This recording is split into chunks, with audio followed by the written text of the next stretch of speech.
Link hello ऐका ना. Hello मी तुम्हाला लिंक पाठवतो. होत नाही, नेटवर्क वीक आहे. तुम्हाला लिंक पाठवतो मी. हो हो तुम्हाला दुसरी लिंक पाठवतो मी.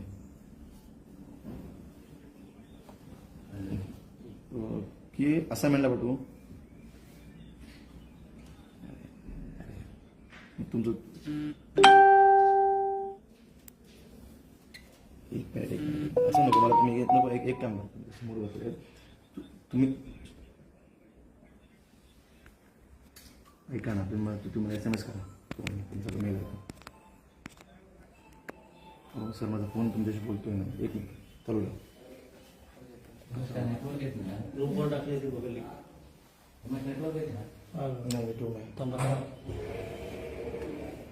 लिंक टाकले. एक मिनिट एकदा परत लास्ट ट्राय करतो.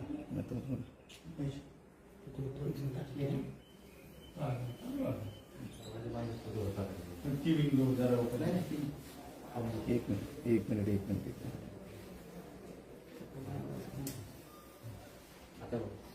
सगळं स्मॉल आहे ना. VSAT लाईट आहे का मुंबई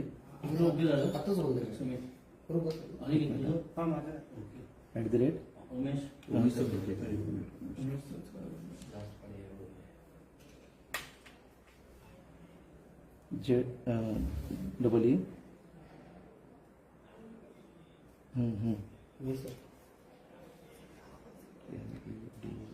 हाँ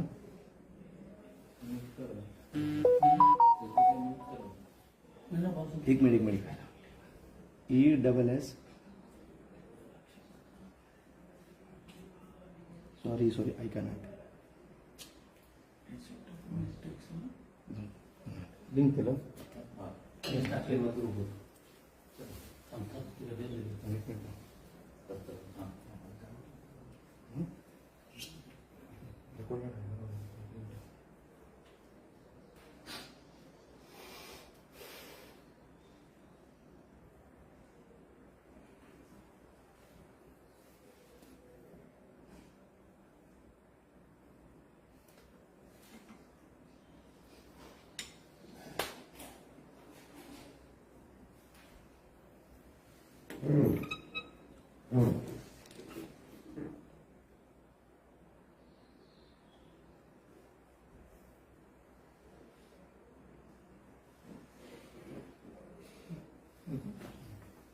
ओके उमेश बोलणार आहे. आतापर्यंत महाराष्ट्राच्या जनतेला उद्धव ठाकरे हा व्यक्ती अतिशय सुसंस्कृत वाटतो. फार सहानुभूती त्याच्यावर येते. फार कुटुंब वत्सल अशी प्रतिमा त्यांनी लोकांच्या समोर तयार केलेली आहे. त्यांनी काही बोललं, कोणावर कितीही वैयक्तिक टीका केली, कोणाच्या कुटुंबावरला कितीही खालच्या पातळीवर बोलला, तरीही कधीही HMV असलेल्या पत्रकारांना त्याची कधीच जीभ घसरलेली दिसत नाही. पण दुसऱ्या बाजूला आमच्या कुठल्याही नेत्यावर खालच्या पातळीवर टीका करणं, त्यांच्या शरीरावर बोलणं, त्यांच्या कुटुंबावर बोलणं, त्यांना नावं ठेवणं, या काही गोष्टी केल्या आणि आम्ही त्याच्यावर टीका केली तर लगेच आमचे संस्कार काढले जातात, आमची जीभ घसरते. पण आतापर्यंत ठाकरे सारखा म्हणजे बेशरम माणूस, ज्याला स्वतःच्या भावाला ज्यांनी मोजलं नाही, स्वतःच्या वडिलांना ज्यांनी आजारपणी त्रास दिला, सांगतो की ह्याच उद्धव ठाकरेंनी बाळासाहेबांच्या शेवटच्या महिन्यांमध्ये, आयुष्याच्या शेवटच्या दिवसांमध्ये म्हातारा म्हणून उल्लेख करायचे याच उद्धव ठाकरेचे कुटुंब ज्या माननीय बाळासाहेबांच्या नावाने आता वचनं देत आहेत, बाळासाहेबांना माझा बाप चोरला म्हणून उल्लेख करतायत, त्याच बाळासाहेबांना प्राण्यांची उपमा देऊन ते हाक मारायचे, प्राण्यांची. हे मी माझ्या रामेश्वरची शपथ घेऊन सांगतोय. मोठ्या शपथा खाऊन स्वतःला खरं म्हणण्याचा जो काही सपाटा सुरू केलेला आहे, ज्या देवेंद्र फडणवीस साहेबांनी तुझ्या रक्ताच्या भावापेक्षाही जास्त तुला सांभाळलं, तुझे लाड सहन केले, तू ज्या आज मातोश्री 2 मध्ये तुझ्या कुटुंबामध्ये कुटुंबाबरोबर लपून राहतोय, ना तिथे सामान्य शिवसैनिकाला परवानगी आहे, ना तुझ्या अन्य नातेवाईकांना परवानगी आहे. तू आणि तुझं कुटुंब ज्या मातोश्री 2 मध्ये राहतोस त्याच्या परवानग्या कोणी दिल्या? कोणी आणून दिला त्याच्या परवानग्या? जो महापौरांचा जो बंगला तुम्ही लोकांनी बळकवला बाळासाहेबांच्या नावाने, त्याच्या परवानग्या कोणी आणून दिल्या? 2014 ते 19 मध्ये तुझे सगळे लाड ज्या फडणवीस साहेबांनी पुरवले, तुला सांभाळलं, अरे तुझ्या रक्ताचा भाऊ तुझ्याबद्दल काय बोलतो, तू त्याची काय अवस्था केली आहेस? कधी आम्हाला तोंड उघडायला अगर लावलंस तर महाराष्ट्राची जनता तुला चपलाने मारेल. ज्या बाळासाहेबांबद्दल तू मोठ्या मोठ्या वल्गना करतोस, त्या बाळासाहेबांना त्यांची औषधं पण तू व्यवस्थित योग्य वेळेत द्यायचाच नाही, त्यांना खायला वेळेत द्यायचा नाही. अशा प्रवृत्तीचा, नीच प्रवृत्तीचा माणूस दुसऱ्यांना नावं ठेवतो, दुसऱ्यांना कलंक लावतो, कलंक बोलतोस. अरे तू तर मर्दांगीवर कलंक आहे. तू किती मोठा मर्द आहेस हे जरा तुझ्या घरातल्या वाल्यांना विचार, ते तुला सांगतील. बाळासाहेबांच्या भाषेमध्ये काँग्रेस बरोबर जाणारे लोक हिजडे, आणि तुझ्या हिजड्यांचा जो प्रमुख म्हणून जे काय तू सगळीकडे फिरून जे काय भाषण करतोयस, मी तुला सांगतो की चल सगळी शासकीय यंत्रणा बाजूला ठेव, तुझे असलेली पोलीस सगळे बाजूला ठेव, आणि आम्ही येऊन उभं राहतो तिथे कलानगरमध्ये, दाखव तुझी मर्दानगी, बघू तू मातोश्रीच्या बाहेर निघतोस. म्हणून उगाच आमच्या नेत्यांना नावं ठेवायची बंद केली नाहीस तर तुझे कपडे अजून टराटरा फाडण्याची तयारी आमच्याकडे आहे. मोठ्या संस्काराबद्दल बोलतोस, मोठ्या दुसऱ्यांना कलंक लावतोस. अरे तुझा तो कार्टा मुलगा ठाकरे नावावर कलंक आहे.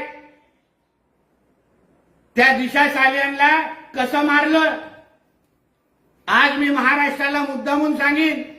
हा फक्त दिशा सालियान ह्या विषयामुळे घाबरत नाहीये, पण त्या 8 जूनला त्या पंचोलीच्या घरी, त्या झूच्या घरी लहान मुलं का आणलेली ह्याचंही उत्तर आदित्य ठाकरेंनी आम्हाला द्यावं. लहान मुलं आणि आदित्य ठाकरेंचा काय संबंध आहे? कुठल्या एनजीओच्या माध्यमातून ती लहान मुलं तिथे आलेली? हा ठाकरे जो बाळासाहेबांनी कमवलेलं जे ठाकरे नावाचं जो ब्रँड आहे, जे नाव मोठं केलं, जे प्रबोधनकार ठाकरेंपासून बाळासाहेबांपर्यंत ते राजसाहेबांपर्यंत जे नाव जे ठाकरे कुटुंबाचं जे मोठं झालंय ना, त्याला कलंक लावण्याचं काम या तुझ्या कार्ट्या आदित्य ठाकरेंनी केलेलं आहे. आज तुझा जो थैत्याट आहे, तू जो घाबरलेला आहेस, जे फडणवीस साहेबांनी जे नावं ठेवतोयस, त्याचं मूळ कारणच आहे की तुला माहिती आहे की आदित्य ठाकरे हा जेलमध्ये जाणार आहे. सगळे पुरावे, भ्रष्टाचाराचे सगळे पुरावे, दिशा सालियान, सुशांत सिंगचे सगळे पुरावे, हे सगळेचे सगळे तुझ्या काट्यापर्यंत येऊन पोचतायत. आणि हे तुला माहिती आहे की तुझा आजू बाळ हा लवकरच अर्थरट जेलमध्ये जाणार आहे. मी जे वारंवार बोलतोय ती राजकीय स्टेटमेंट नाहीये. जे कोविडच्या काळातल्या भ्रष्टाचारामध्ये ज्यांची चौकशी झालेली आहे, ज्यांच्यावर ज्यांना अटक करून ठेवलेली आहे, त्या प्रत्येकाने आदित्य ठाकरेंचं नाव घेतलंय. आणि या सगळ्या गोष्टी उद्धव ठाकरेला माहीत असल्यामुळे ते आमच्या देवेंद्र फडणवीस साहेबांच्या नावाने हा थैथयाट सुरू आहे. आज सामन्यामध्ये मोठा काजोलच्या नावाच्या अभिनेत्रीच्या नावाने मोठं तिची बाजू घेतलेली आहे. मग त्या संजय राजाराम राऊत नावाच्या कार्टाला विचारीन, मग कंगना राणावतची काय चूक होती? तिच्या घरात तिने उद्धव ठाकरे आणि बॉलिवूड आणि आदित्य ठाकरे आणि सुशांत सिंगच्या संदर्भात भूमिका घेतली म्हणून तुझ्या बीएमसीचे अधिकारी की तिच्या घरात तिच्या ऑफिसमध्ये जाऊन सत्यनारायणची पूजा टाकायला गेलेले काय? त्या सुशांत सिंग राजपूतची काय चूक? ज्याला तुझ्या मालकाच्या मुलांनी काय त्याचं हास्य करून ठेवलं, त्याची काय चूक? कारण का तो सत्य सांगणार होता म्हणून काजोलची एवढी बाजू घेत असताना, काजोलच्या स्टेटमेंटचं एवढं समर्थन करत असताना, ज्या लोकांनी तुझ्या मालकाचा विरोध केलेला आहे, ज्या लोकांनी तुझ्या मालकाच्या विचाराचा विरोध केलाय, याचं त्यांचं तुम्ही लोकांनी ऑफिस तोडलं होतं, याचं त्याला मारून टाकण्यापर्यंत तुमची भूमिका होती. त्यावर पहिले सामनाचा अग्रलेख लिही. म्हणून परत अगर आमच्या देवेंद्र फडणवीस साहेबांवर कुठल्याही खालच्या पातळीची टीका केली तर तुझ्या मुलाच्या उद्धव ठाकरेचे अजून कपडे कसे फाडायचे हे आम्हाला चांगल्या पद्धतीने माहिती आहे. 39 वर्ष आम्ही तुमच्या बरोबर राहिलेलो आहे. तुम्ही कसं फुकटचं खाता, त्या जया जाधवला का मारलं, तुमच्या मातोश्रीमध्ये काय काय घाणेरडे वृत्त होतं, तुम्ही बाळासाहेबांना शेवटच्या दिवशी कसा त्रास दिला, आम्ही पुरावे सकट आम्ही महाराष्ट्राच्या समोर आणू. आम्ही पहिलं ही भाषा वापरली नाही. जे उद्धव ठाकरेंनी आमच्या नेत्यांवर बोलला त्याचा प्रत्युत्तर म्हणून ही सगळी माहिती तुम्हाला दिलेली आहे. म्हणून एचएमबी पत्रकारांना हेही सांगेन की थोडं जशी आमची जीभ घसरते तशी काल ज्या उद्धव ठाकरेची जीभ घसरली त्याहीबद्दल थोडी हेडलाईन दाखवावं आणि मग बोलावं.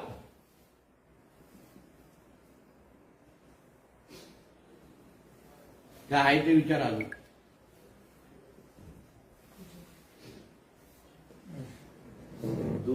सन 2021-22चा परफॉर्मन्स ग्रेडिंग इंडेक्स आलेला आहे आणि त्यामध्ये असं झालं आहे की महाराष्ट्राचं जे 21-22 सालातलं जे हे होतं म्हणजे परफॉर्मन्स होता तो शाप घसरलेला असा अहवाल केंद्रीय 21-22 मध्ये उद्धव ठाकरेचं राज्य होतं. कारण का उद्धव ठाकरे मातोश्रीमध्ये पैसा कमवण्याशिवाय, त्या कर्जतच्या फार्म हाऊसवर पैसे कमवण्याशिवाय राज्य चालवत कुठे होता? एक कलमी कार्यक्रम होता की वसुली करायची लोकांकडून आणि स्वतःचे खिसे भरायचे आणि राज्य कितीही अधोगतीला गेलं, राज्य कितीही मागासलं गेलं तर त्याला फरक काय पडत होता? म्हणून ह्याची सगळी जबाबदारी हे उद्धव ठाकरेवर आहे. आज जो त्याचा पेंग्विन मुलगा आहे म्हणून मोठा फॉक्सॉन गेला म्हणून जो भोगतोय ना, त्याला विचारा की तुझा वडील मुख्यमंत्री असताना 21-22ला काय दिवे लावले हे जरा रिपोर्टमध्ये वाच आणि मग बोल. विदर्भाच्या दौऱ्यावर असणारे उद्धव ठाकरे यांनी असं म्हटलंय की माझ्याकडे जर काहीच नाही तर मग मला घाबरता कशाला? अरे तुला घाबरतो कोण? तुला तर मुंगी पण तुला घाबरणार नाही. घाबरण्याविषयी तू साधं तुझे मातोश्रीचे पोलीस कमी केले म्हणून 4 दिवस घराच्या बाहेर निघाला नाही. मी आज परत गृह खात्याला आणि सरकारला विनंती करणार आहे की अशा नालायक लोकाला, अशा नालायक माणसाला, अशा नामर्द माणसाचे संरक्षण पूर्ण काढून टाका आणि बघा मग हा बायला बाहेर फिरतो की नाही महाराष्ट्रामध्ये. हा किती घाबरट आहे, हा किती मोठा नामर्द आहे हे आम्हाला माहिती आहे. राणे साहेबांनी जेव्हा सामन्याच्या समोर सभा घेतली ना, हा बाथरूम मध्ये संजय राऊत बरोबर लपलेला. म्हणून ह्याची काय मर्दांगी आहे, हा किती मोठा मर्द आहे ह्याचं सर्टिफिकेट आम्ही देऊ शकतो. म्हणून ह्याला घाबरत नाही. तुझं हिंमत असेल म्हणून, तो हिंमत असेल ना, चल काढ तुझे सगळे बॉडीगार्ड बाजूला आणि ये कलानगरच्या बाहेर, आम्ही येऊन दाखवतो काय असतं ते. भाजपवर टीका करताना उद्धव ठाकरे असे म्हणाले की पुन्हा एकदा त्यांनी पुनरुच्चार केला की अमित शहाने आपला शब्द बदलला. मी पोहरादेवीची पुन्हा एकदा शपथ घेऊन सांगतो. मी माझ्या रामेश्वरची शपथ घेऊन सांगतो का हा उद्धव ठाकरे नामर्द आहे. अमित शहा साहेबांच्या शब्दांवर देशाला आणि महाराष्ट्राला जास्त विश्वास आहे. त्या माणसांनी दिलेला प्रत्येक शब्द पाळलेला आहे. पण हा नालायक उद्धव ठाकरे नावाचा व्यक्ती ना बाळासाहेबांचा कधी झालेला, ना महाराष्ट्राची जनतेचा झाला, ना कधी हिंदू धर्माचा झालेला आहे. ह्याला 2000 म्हणजे 1999 पासून ते आतापर्यंत मुख्यमंत्री बनण्याचे स्वप्न होते. म्हणून ह्याच्या बायकोचं स्वप्न पूर्ण करण्यासाठी ह्यांनी पूर्ण वाक्य करायला पाहिजे. बाळासाहेबांचं स्वप्न पूर्ण करायचं नव्हतं, ह्याचं बायकोचं स्वप्न पूर्ण करायचं होतं मुख्यमंत्री बनून. जो 99 पासून ते आतापर्यंत त्याची बायको स्वप्न बघत होती. म्हणून उगाच बाळासाहेबांच्या नावाने खडी फोडण्यापेक्षा, उगाच आमच्या अमित शहा साहेबांच्या बद्दल खोटं पसरवण्यापेक्षा, तू कुठल्या वृत्तीचा माणूस आहेस, तू कसा आपल्या स्वतःच्या राक्षसी महत्वाकांक्षामुळे तू कसं तुझी शिवसेना नावाची संघटना बुडवली हे महाराष्ट्राच्या समोर येऊन दे. काल जरा आमच्या मुख्यमंत्री साहेबांचा इंटरव्ह्यू पहा. त्यांनी काय सांगितलंय की ह्याला मुख्यमंत्री बनायचं होतं, ह्यांनीच शरद पवारांना त्याचं नाव सुचवायला सांगितलं. खर्च सगळा एकनाथ शिंदे साहेबांनी करायचा, आमदारांना ठेवण्याचा. बाकी सगळा खर्च एकनाथ शिंदे साहेबांनी करायचा. पण मुख्यमंत्रीचं नाव ह्यांनी स्वतःच चालून घेतलं. कारण ह्यांच्याच बायकोची इच्छा 99 पासून ते आता. म्हणून राणे साहेबांना बाहेर घालवलं, म्हणून राज साहेबांना बाहेर घालवलं. सत्य सांग, आमच्यासारखे लोक आहेत सत्य सांगण्यासाठी. नाहीतर या एका व्यासपीठावर उद्धव ठाकरे आणि आम्हाला उभं करा, जे काय मग महाराष्ट्राच्या जनतेला ठरवून दे. नागपूरला देवेंद्र फडणवीस कलंक आहेत असं विधान केल्यानंतर सर्व स्तरातून वेगवेगळ्या प्रतिक्रिया येत आहेत. राजकारणातला स्तर घसरलाय असं सुद्धा नितीन गडकरी सुद्धा म्हणतात. म्हणून मी तुम्हाला विविध घटना सांगितल्या.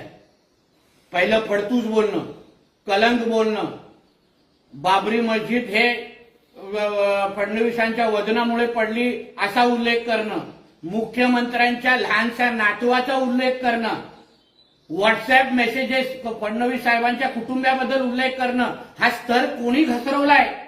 सुरुवात कोणी केलेली आहे? आणि सुरुवात अगर उद्धव ठाकरे करत असेल तर अंत पण आम्ही व्यवस्थित पद्धतीने विथ इंटरेस्ट करणार. आणि अजून माहिती अगर बाहेर काढायची असेल की आदित्य ठाकरे आणि त्या लहान मुलांचा काय संबंध आहे, फोटो सकट आणि व्हिडिओ सकट आम्ही बाहेर काढू.